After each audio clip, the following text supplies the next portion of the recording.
साहब लोगों को संकेत किया, लोगों को अंधकार से प्रकाश की ओर लाने की कोशिश किया, मगर यहाँ पर आए जन्म लेकर मानव भूल ही जाता है कि हमें कुछ इस धरती पर से करके भी जाना है। आज तो लोग कहता है हमें तो कुछ समय मिला है और उस समय में कुछ पढ़ाई, कुछ लिखाई, फिर काम धाम, फिर शादी इत्यादि वगैरह जो भी वो करना, फिर बाल बच्चों को पालन पोषण करना, फिर कुछ बड़े होकर उसमें अपना समय को व्यर्थ में गंवा लेना, तो ये तो नीति स्वार्थी हैं। लेकिन हम लोगों को जिस कार्य के लिए इस धरातल पवित्र भूमि पर जन्म मिला है वो काम ना करके जो काम पशु पक्षी करती हैं वही काम हम लोग करके यहाँ से गुजर जाते हैं। यकीन मानिए, अगर आप लोग इस समय जो भी काम कार्य कर रहे हैं अगर उसका परिभाषित कीजिएगा तो क्या निकलेगा। हम तो कर रहे हैं भजन कीर्तन, हम तो कर रहे हैं सत्संग, हम तो चल रहे हैं सत पे। अगर परिभाषित कीजिएगा, आप तो सोच रहे होंगे कि हमारे हाथों में तो पुरुषार्थ है, वीरता है, क्रांति है, पराक्रमी है पुरुषार्थ, हम तो सत पे चल रहे हैं। जब परिभाषित कीजिएगा, जब आप उस पर मंथन कीजिएगा तो हाथों में पुरुषार्थ नहीं भोग निकलेगा, कामना निकलेगा, विकृति निकलेगा। आज तो लोग एक तरफ से कबीर साहब का नाम गुणगान करते हैं, ऊपर से गालों में मधु गुटखा, खैनी, तंबाकू, सिगरेट इत्यादि इत्यादि का ग्रहण करते हैं। कोई आया साहेब जी की जय, वो भी बोला साहेब जी की जय, मुंह में क्या धरा है मधु गुटखा, तो मधु गुटखा खा के साहेब जी की जय। अब बताइए कबीरदास जी को अच्छा लगेगा? मुंह में तो गुटखा दिए हुए, तंबाकू खाए हुए हैं, कोई गांजा देकर आए हैं, कोई खैनी, कोई दारू पी के आए हैं, कोई पता नहीं कहाँ से लूट पाट करके आए हो गए, इत्यादि इत्यादि वगैरह वगैरह लोग कृत करके आते हैं और झूठ मूठ का नौटंकी करके हम ही तेरे से कम नहीं हैं, हम तो एक नंबर का कबीर साहब के भक्त हैं, मैं तो परिपक्व हूँ, निरंकारी हूँ, एक नंबर का तो कबीर साहब का तो मैं भक्त ही हूँ। ऐसा बोलता है जैसा कि लगता है सही में उसका भक्त ही है। अगर उस पर कुछ विशेष मंथन कीजिएगा, उसके विचारों को पकड़िएगा तो ऑटोमेटिक है उनकी बातों को आप समझ जाइएगा। कोई भी आज इस समय आप लोगों के बीच कहा तो देगा मैं तो सच्चे दिल से कबीर साहब को मानता हूँ, कूट कूट कर भाड़ा है।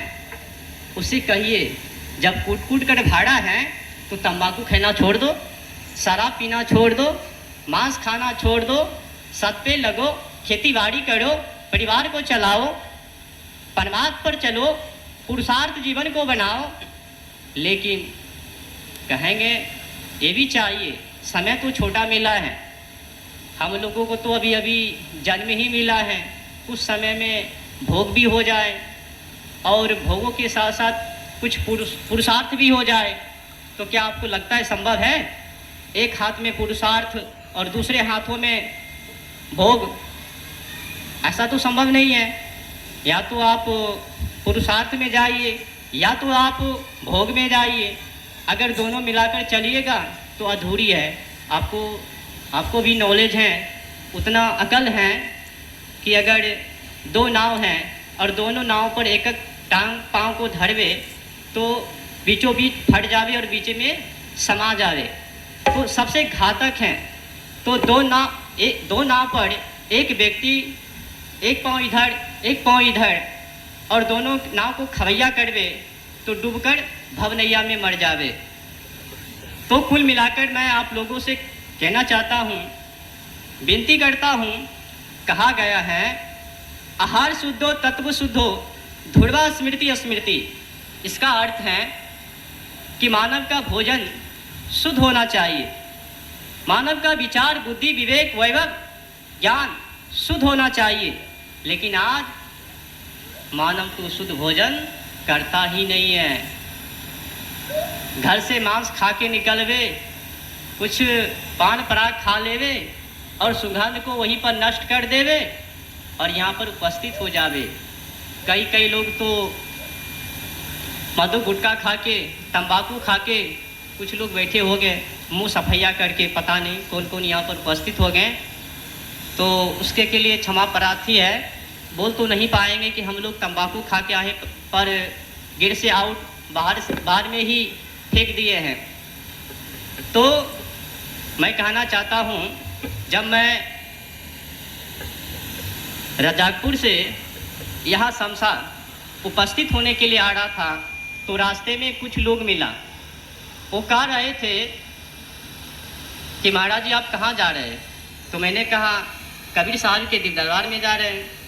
वो कहा आप तो इधर के हैं और उधर क्यों जा रहे हैं? तो उनका कहने का भाव यही था कि आप तो हिंदू में हैं, वो कबीरपंथी में हैं, तो आप कहीं जा रहे हैं वहाँ पर?